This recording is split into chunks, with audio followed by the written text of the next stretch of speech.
Hey guys, it's James here from eBassGuitar, and in today's bass guitar lesson I want to show you how to play 5 legendary Paul McCartney bass riffs and also show you how to start installing them into your wider bass playing. If that sounds good, make sure you check out this lesson all the way to the end.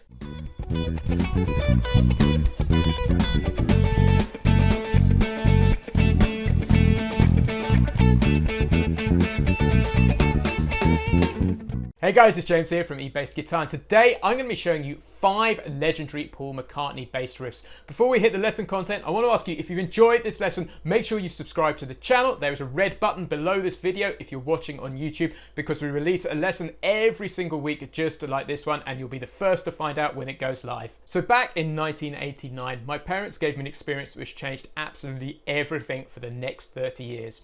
They took me to see Paul McCartney live at Wembley Arena. This was a total game changer, because this was the moment I fell in love with rock and roll. But secondly, I also fell in love with Paul McCartney's bass playing, and I know many of you guys are just the same. So today I want to take apart 5 of my favorite Paul McCartney bass riffs and also show you how to start installing them into your playing. So first of all, let's give you a taster of what we're going to be covering today.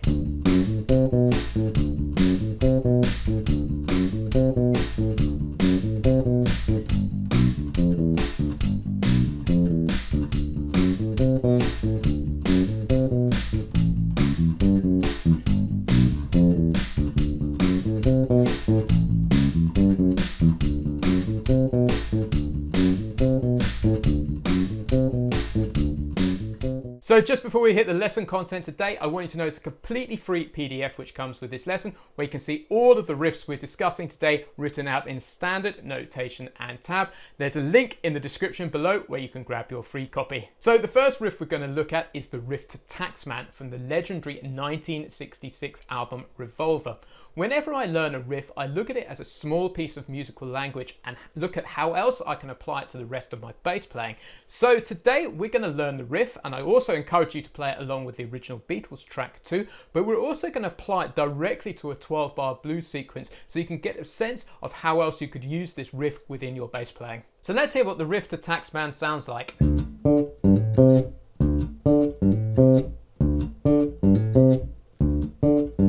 So this is a simple 1-bar riff based on a D minor pentatonic.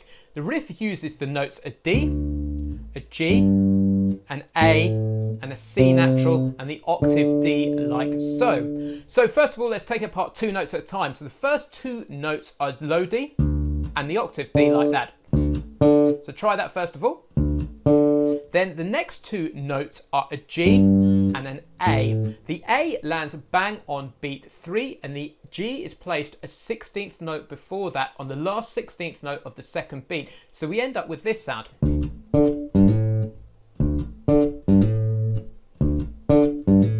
And then the last note is a C, which is placed on beat 3 and. So this is the complete riff.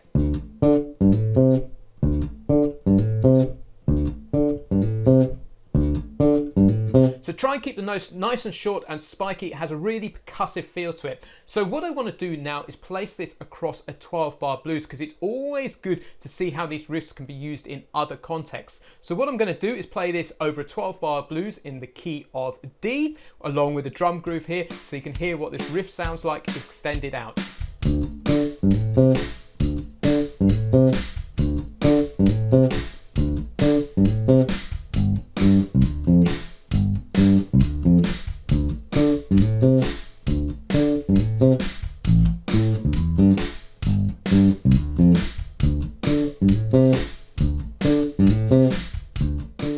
So the next riff we're going to look at is the riff to the track Birthday from the 1968 White Album. So this is what the riff sounds like.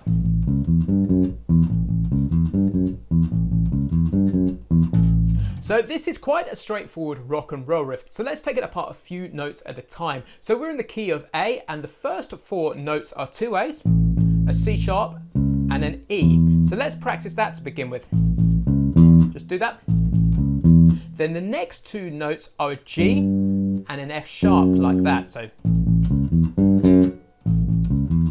play the first 6 notes.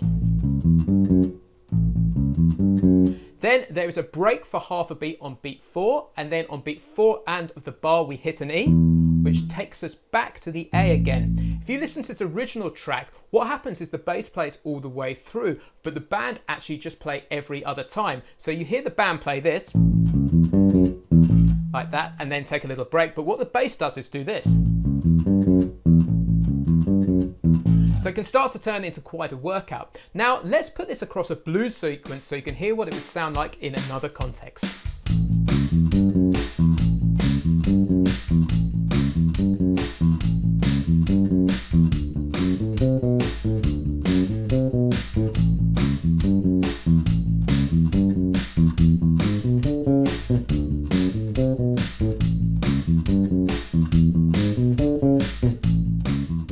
So once you've learned these riffs properly and as little pieces of musical language, what you'll discover is you can use them all over the place in your wider bass playing. So if you do a lot of rock and roll gigs or blues gigs, the chances are these will fit in so many different scenarios. So the next riff we're going to look at is the legendary riff to I Saw Her Standing There for the 1963 album Please Please Me. So the riff to I Saw Her Standing There is what I call a technique benchmark. So much so I put a lesson together called the I Saw Her Standing There speed builder on YouTube just a few weeks ago to show you how you can build this riff up systematically, because if you can get this up to speed, it's a very good indication you've got great finger speed.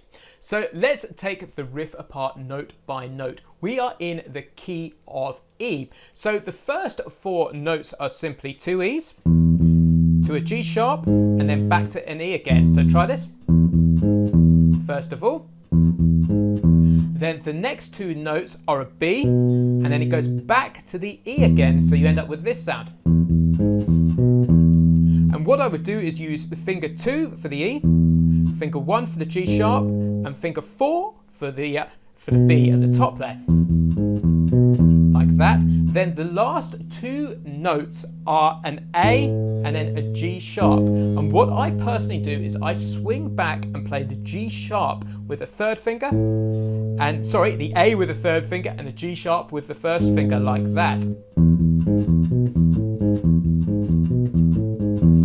So this really is a very good indication of how good your technique is. So if you can't play this at full tempo to begin with, just start slowly and raise the tempo up. Now let's play it across the 12-bar blues so you can hear it in that context.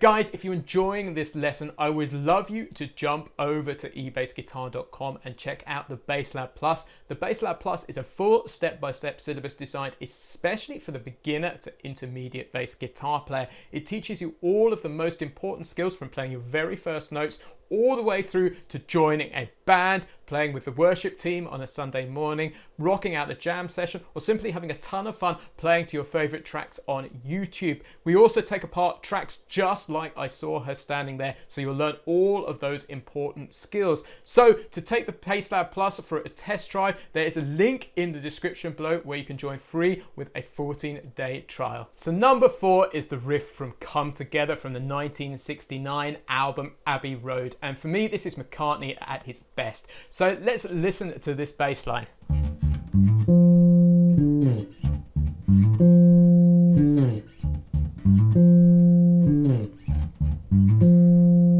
So it has a different flavour to the rock and roll style riffs that we've covered in the beginning of this lesson. So this is based upon the D minor pentatonic scale, and the notes that we use are a D, a G, an A, and then a high F on the G string, and then back to the D like this. So it starts off with two Ds, and then what we do is we hammer on a G to an A, 2 16th notes like that. So just try that to begin with. And then we jump up to the F on the G string at the 10th fret. So we end up with this. And then we hold that note on, and then on the 4th beat of the bar, we play an octave D like that, and then we slide down. So we end up with this.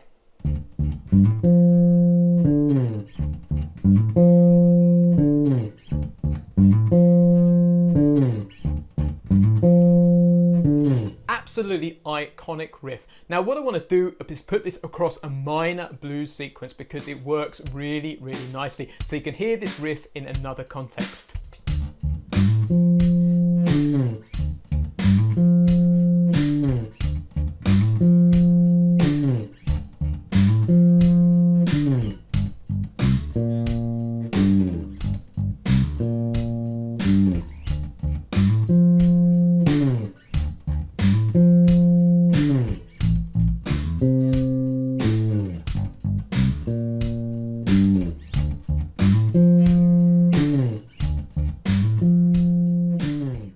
So riff number 5 is one of my all-time favorites. It's from the song Day Tripper from the 1965 double A side with We Can Work It Out. It's a 2-bar riff which sounds like this.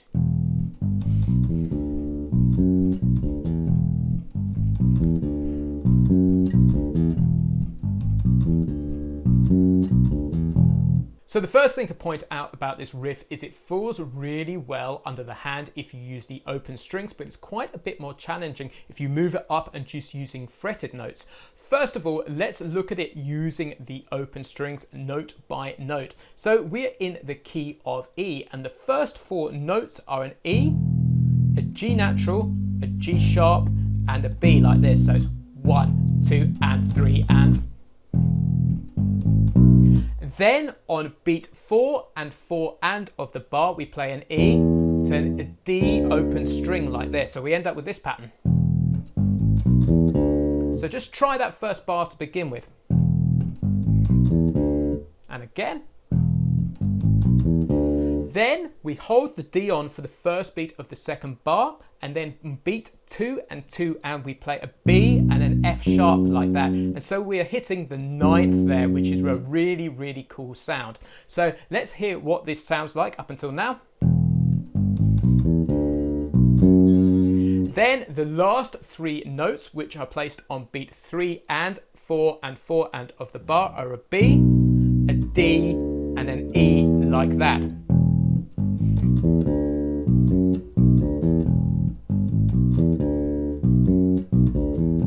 So just play it note by note and then little small sections, and you'll start to get it under your hands. But what you'll notice is if you take that pattern up the octave here into more of a movable shape, it's quite a bit more challenging. But I encourage you to do that because it will really challenge your fingering. So I'll just give you the fingering I'm using. There are quite a few different options. So what I'm going to do here is play the second. I'm going to play the G to the G sharp slid like that, and then hit the B like that.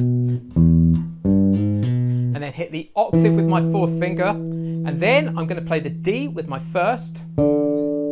And then go to the 3rd there on the B. And then I'm going to stretch forward with my 4th to get the F sharp there, and then back to the last 3 notes using 3, 1, 3. So I'm stretching or crabbing across a few different positions to get that to fall under the hand. So what I want to do now is apply this riff to the blues sequence so you can hear what it sounds like.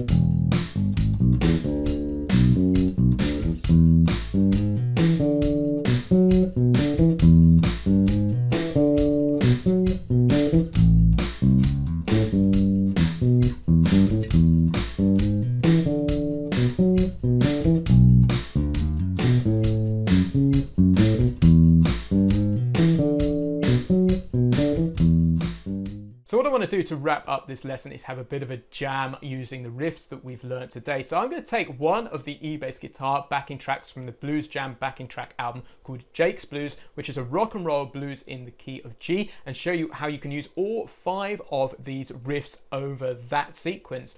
Bit of a disclaimer here, you're going to discover some of these work better than others, but that's all part of the fun. So I urge you, whenever you learn a riff to any song, look at how else and in what other situations you can use that riff. Treat them as individual pieces of musical language that you can use all over the shop. So this is what this sounds like.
So guys, this is the end of today's bass guitar lesson. If you've enjoyed the lesson, make sure you download the free PDF where you can see all of the riffs we've discussed today written out in standard notation and tab. There's a link in the description below where you can grab your free copy. Also, if you're looking to push your bass guitar playing forward, make sure you jump over to eBassGuitar.com and check out the Bass Lab Plus. The Bass Lab Plus is a step-by-step syllabus designed especially for the beginner to intermediate bass player, where you can learn more great riffs just like the ones we've been discussing today. Again, there's a link in the description below where you can join free today with a 14-day trial. Cheers, I've been James from eBassGuitar.com and I'll catch you next time.